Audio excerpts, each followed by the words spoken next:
February 1st, 2026. On February 1st, 1862, in the early days of the Civil War, the Atlantic Monthly published Julia Ward Howe's Battle Hymn of the Republic, summing up the cause of freedom for which the United States troops would soon be fighting. "Mine eyes have seen the glory of the coming of the Lord," it began. "He is trampling out the vintage where the grapes of wrath are stored. He hath loosed the fateful lightning of his terrible swift sword. His truth is marching on." Howe had written the poem on a visit to Washington, D.C. with her husband. Approaching the city, she had reflected sadly that there was little she could do for the United States. She couldn't send her menfolk to war. Her husband was too old to fight, her sons too young. And with a toddler, she didn't even have enough time to volunteer to pack stores for the field hospitals. I thought of the women of my acquaintance whose sons or husbands were fighting our great battle, the women themselves serving in the hospitals or busying themselves with the work of the Sanitary Commission, she recalled, and she worried there was nothing she could give to the cause. One day, she, her husband, and friends toured the troop encampments surrounding the city. To amuse themselves on the way back to the hotel, they sang a song popular with the troops as they marched. It ended, "John Brown's body lies a-moldering in the grave. His soul is marching on." A friend challenged Howe to write more uplifting words for the soldiers' song. That night, Howe slept soundly. She woke before dawn and, lying in bed, began thinking about the tune she had heard the day before. She recalled, "As I lay waiting for the dawn, the long lines of the desired poem began to twine themselves in my mind. With a sudden effort, I sprang out of bed and found in the dimness an old stump of a pen. I scrawled the verses almost without looking at the paper." Howe's hymn captured the tension of Washington, D.C. during the war and the soldiers' camps strung in circles around the city to keep invaders from the U.S. Capitol. "I have seen him in the watchfires of 100 circling camps. They have builded him an altar in the evening dews and damps. I can read his righteous sentence by the dim and flaring lamps. His day is marching on." Howe's Battle Hymn of the Republic went on to define the Civil War as a holy war for human freedom. "In the beauty of the lilies, Christ was born across the sea, with a glory in his bosom that transfigures you and me. As he died to make men holy, let us die to make men free, while God is marching on." The Battle Hymn became the anthem of the Union during the Civil War, and exactly 3 years after it appeared in the Atlantic Monthly, on February 1st, 1865, President Abraham Lincoln signed the joint resolution of Congress passing the 13th Amendment and sending it off to the states for ratification. The amendment provided that neither slavery nor involuntary servitude, except as a punishment for crime, whereof the party shall have been duly convicted, shall exist within the United States or any place subject to their jurisdiction. It gave Congress power to enforce that amendment. This was the first amendment that gave power to the federal government, rather than taking it away. When the measure had passed the House the day before, the lawmakers and spectators had gone wild. The members on the floor huzzaed in chorus with deafening and equally emphatic cheers of the throng in the galleries, the New York Times reported. The ladies in the dense assemblage waved their handkerchiefs, and again the applause was repeated, intermingled with clapping of hands and exclamations of "Hurrah for freedom," "Glory enough for one day," and so on. The audience were wildly excited, and the friends of the measure were jubilant.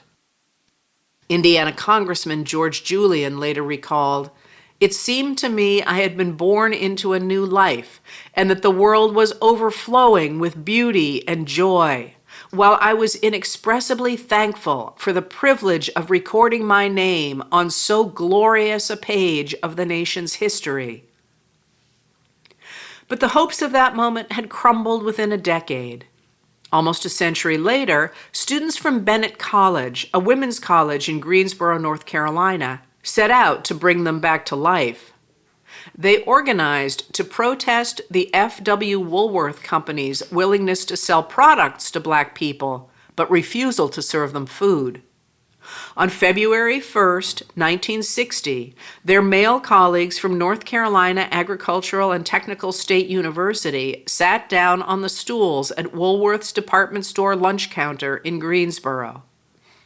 David Richmond, Franklin McCain, Ezell A. Blair Jr., and Joseph McNeil were first-year students who wanted to find a way to combat the segregation under which Black Americans had lived since the 1880s. So the men forced the issue by sitting down and ordering coffee and donuts. They sat quietly as the white waitress refused to serve them and the store manager ignored them. They came back the next day with a larger group. This time, television cameras covered the story. By February 3rd, there were 60 men and women sitting.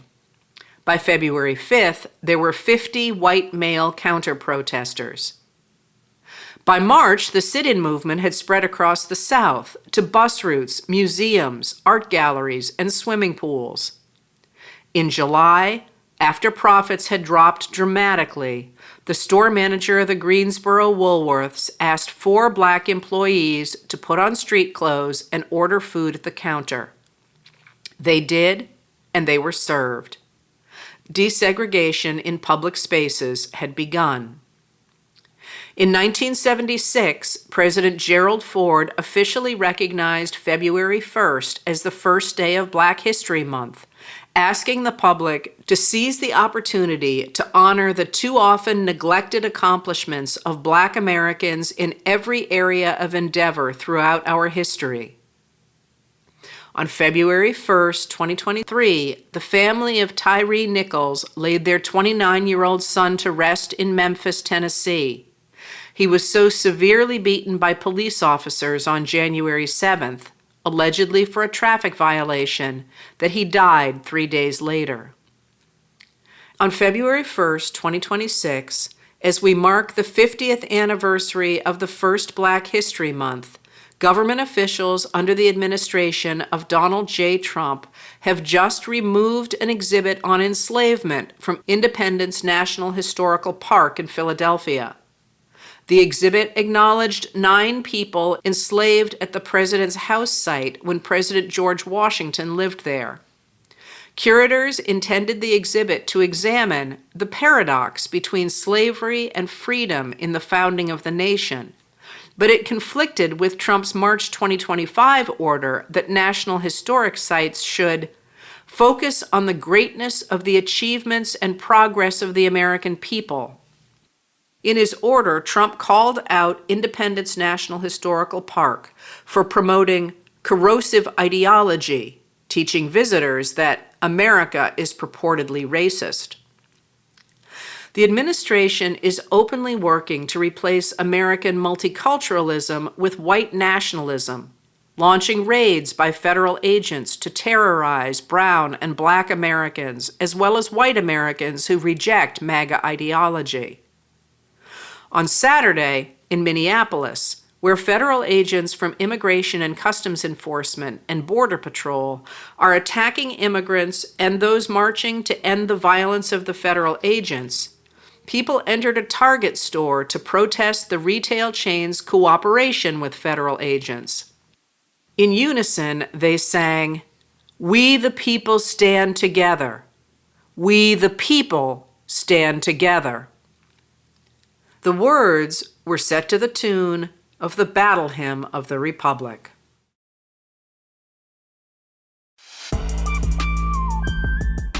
Letters from an American was written and read by Heather Cox Richardson. It was produced at Soundscape Productions, Dedham, Massachusetts. Recorded with music composed by Michael Moss.